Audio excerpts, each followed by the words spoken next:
excited and honored to preach to y'all tonight.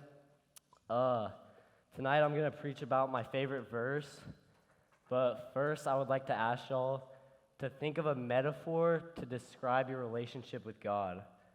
Don't answer, just think about it for a second. Because tonight I'll be preaching about Psalm 23, which is written by David, and essentially all it is just a metaphor of his relationship with God. And Psalm 23 has really impacted me because it shows me how God will love and care for me as a child, but at the same time, if I get off his path and try to do my own thing, he's going to discipline me and put me in difficult situations to realize how great he is and how holy and powerful he is. So if we could get Psalm 23 up there, I'll read the verse. The Lord is my shepherd, I lack nothing. He makes me lie down in green hold on, let me get out of y'all's way.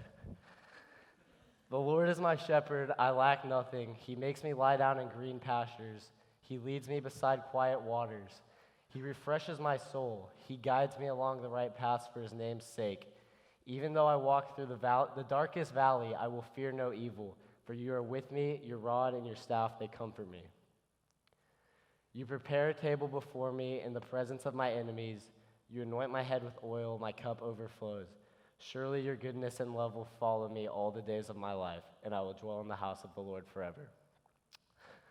So, I really want to break this verse, I really want to break Psalm 23 into 3 parts. So just to let it set in, I'll read the first part again. The Lord is my shepherd, I lack nothing. He makes me lie down in green pastures. He leads me beside quiet waters. He refreshes my soul. He guides me along the right paths for his name's sake. So the Lord is my shepherd. So this is a goat, but we're going to pretend like it's a sheep. Thanks, Chelsea. Yeah, she tried her best. But so us people, we are the sheep. We are naive, gullible. Sheep are probably like the dumbest animal in the world, but so sometimes we make stupid decisions and we're naive, gullible, etc. And the sheep are reliable on their shepherd, just like our shepherd is God and we're reliable on him. We need him and we're nothing without him. And then it says, I lack nothing. In some other translations, it says, I shall not want. And so basically this just means you see other people, you're jealous, you want what they have because they have things of worldly values. He does good he does good grades, he does good in sports, he has a good social life, whatever. You're gonna want what they have. But what it says here is that we lack nothing. We shouldn't want what they have because we have God and that's all we need, and we're all perfectly made and we have God with us. He makes us lie down in green pastures. He leads me beside quiet waters. He refreshes my soul. So by God refreshing our soul, we all have kind of a void in us, just a hole that we try to fill things with, whether it's school, sports, drugs, alcohol, parties, social life, whatever you try to fill yourself with, money, just anything that you try to fill yourself with. Nothing is big enough to fill that hole besides God.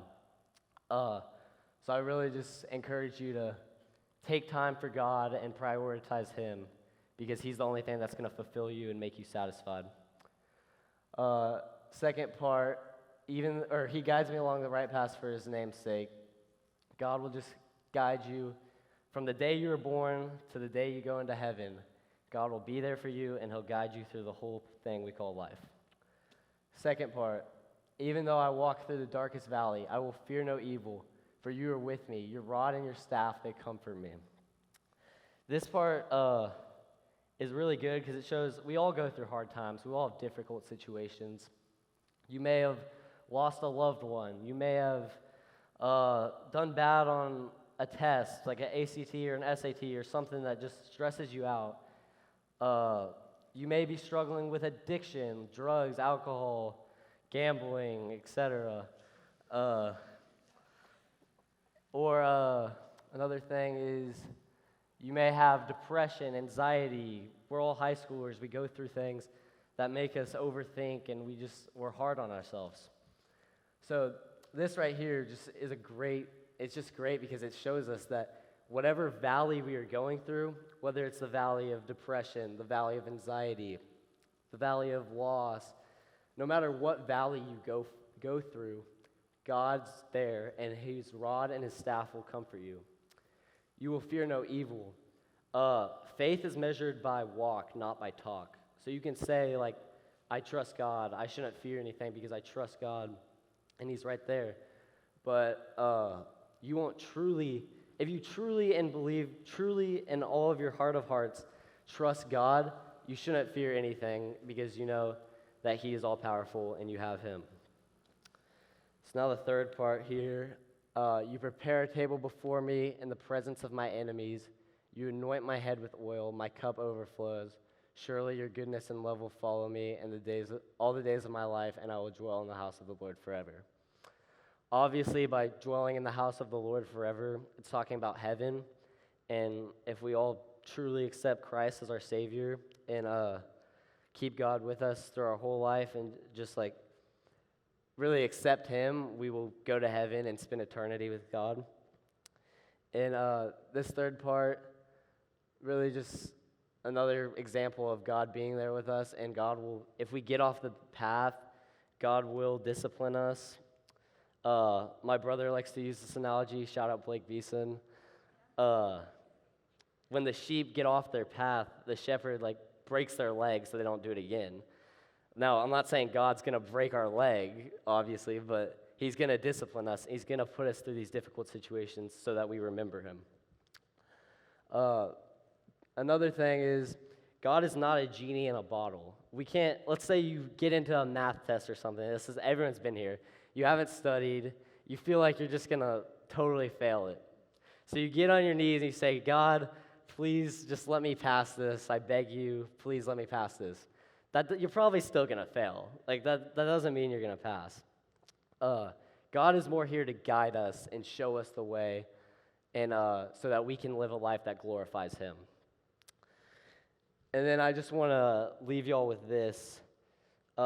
Before he can lead you beside still waters, before he can restore your soul, before he can lead you down paths of righteousness, before his rod and his staff can comfort you, before you can dwell in the house of the Lord forever, you have to truly and truly believe in your heart and truly know God. Thank you.